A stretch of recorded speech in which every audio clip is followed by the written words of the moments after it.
The morning sun streamed through the floor-to-ceiling windows of Robert Sterling's penthouse. As he watched his son Alex stare out at the city below, at 26, Alex possessed the same sharp intellect that had built the Sterling fortune, but the car accident 18 months ago had left him questioning whether anyone would ever see past the wheelchair to the man he still was inside.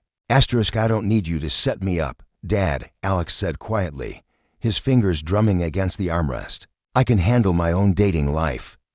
Robert adjusted his tie, a nervous habit he'd developed since becoming a single father after his wife's death 5 years earlier. I know you can, but humor an old man who just wants to see his son happy.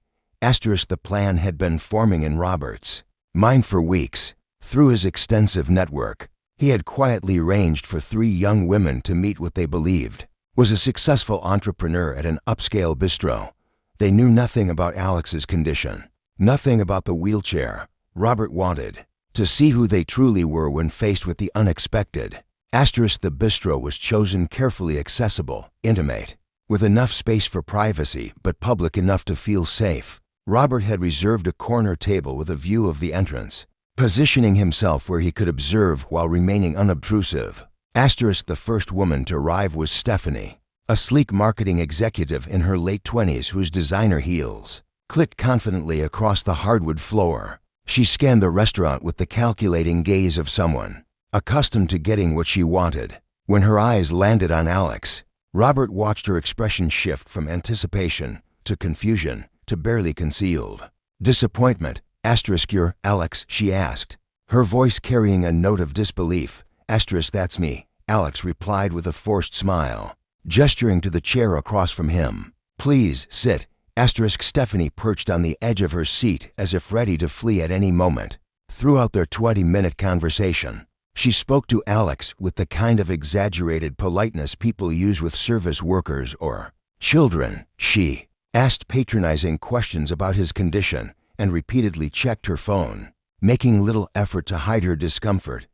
This is so inspiring, she said at one point, her voice dripping with false sympathy. I mean, the way you're so positive about everything. Alex's jaw tightened almost imperceptibly. I'm not particularly positive. I'm just living my life. Of course. Stephanie nodded vigorously. It's just amazing how brave you are.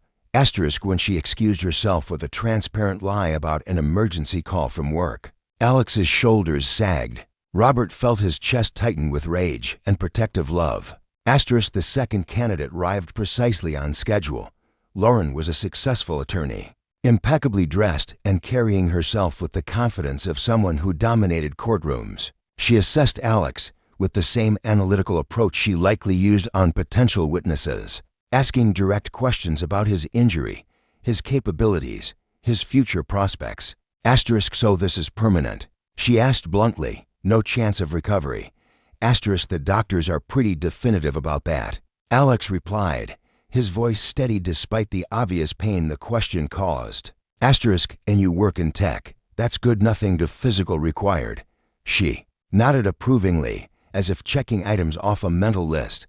What about travel, social activities? I have a very active lifestyle. With each question, Lauren made it clearer that she viewed Alex through the lens of limitation rather than possibility. She wasn't unkind, exactly, but she treated their interaction like a business negotiation where Alex was perpetually in the weaker position. After 30 minutes of what felt more like a job interview than a date, she shook his hand with professional courtesy and left with promises to stay in touch. That fooled no one. Alex stared at his untouched coffee, his usual composure finally cracking. Maybe you were wrong about this, Dad. Robert's heart broke watching his brilliant, funny, accomplished son doubt his own worth because two shallow women couldn't see past a wheelchair. Alex had always been the light of every room he entered, charming, intelligent, passionate about his work developing accessibility software. The accident had taken his mobility, but not his essence. Yet encounters like these threatened to erode his confidence. One more, Robert said softly. Trust me on this. Emma arrived 15 minutes late, slightly out of breath and carrying a small bouquet of sunflowers wrapped in brown paper. She was pretty in a natural way, with honey-colored hair pulled back in a loose bun and paint smudges on her fingernails that suggested an artistic profession. Unlike the previous women, she didn't skim the restaurant with predatory efficiency. Instead, she looked genuinely nervous. Asterisk when she spotted Alex, her face didn't register disappointment or surprise, just relief at having found her date. She approached the table directly, extending the flowers toward him with a shy smile. Asterisk I'm Emma, she said, her cheeks flushing pink. I brought these because I thought, well, I wasn't sure about the etiquette, but flowers seemed nice, and everyone deserves flowers, right? Asterisk Alex's face transformed, the tension melting away as he accepted the unexpected gift. These are beautiful. Thank you, no one's ever brought me flowers before. Asterisk really? Emma settled into her chair, her attention entirely focused on Alex. That's terrible. Flowers make everything better. Asterisk Robert watched as his son's natural charisma emerged for the first time that day.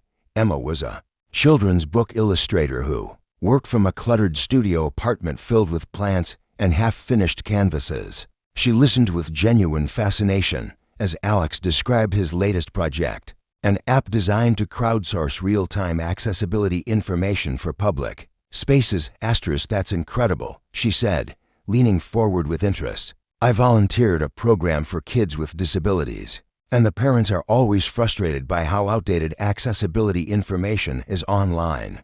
Most places list themselves as accessible when they just mean they have one step instead of three. Asterisk exactly. Alex's eyes lit up.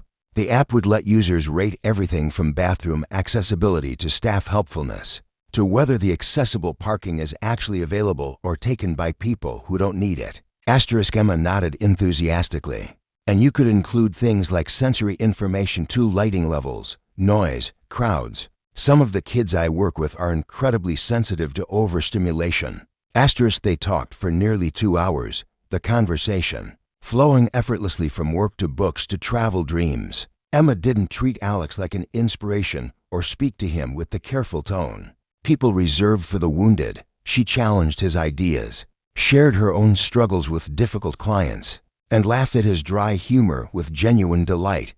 Asterisk at one point, while describing a disastrous gallery opening where her paintings had been hung upside down, Emma absently reached across the table to emphasize her point, her hand briefly touching Alex's. Neither seemed to notice the contact, but Robert did, and something tight in his chest began to loosen. Asterisk when Emma finally glanced at her watch and gasped at the time. She seemed genuinely disappointed. I can't believe how late it is. I have to pick up my nephew from school. But she hesitated, then looked directly at Alex. Would you maybe want to continue this conversation sometime? There's this new art exhibit downtown that's supposed to be amazing. They designed it to be fully accessible from the ground up. I've been wanting to check it out. Asterisk Alex's smile was radiant. I'd love that. Fair warning though, I know absolutely nothing about art. Asterisk perfect, Emma grinned. I know way too much. We'll balance each other out. Asterisk after exchanging numbers and making tentative plans for the weekend, Emma gathered her things. As she prepared to leave, she paused and looked back at Alex. Asterisk thank you for a lovely afternoon, she said simply. I haven't had a conversation that interesting in months. Asterisk after she left, father and son sat in comfortable silence, the sunflowers bright between them on the white tablecloth. Asterisk she brought me flowers, Alex said finally, his voice full of wonder.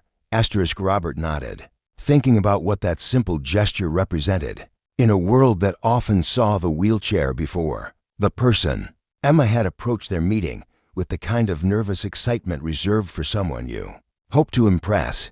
She had seen Alex, really seen him, and found him worthy of flowers. Asterisk she did, Robert agreed, watching his son carefully arrange the sunflowers in the water glass. And something tells me she'll bring you many more.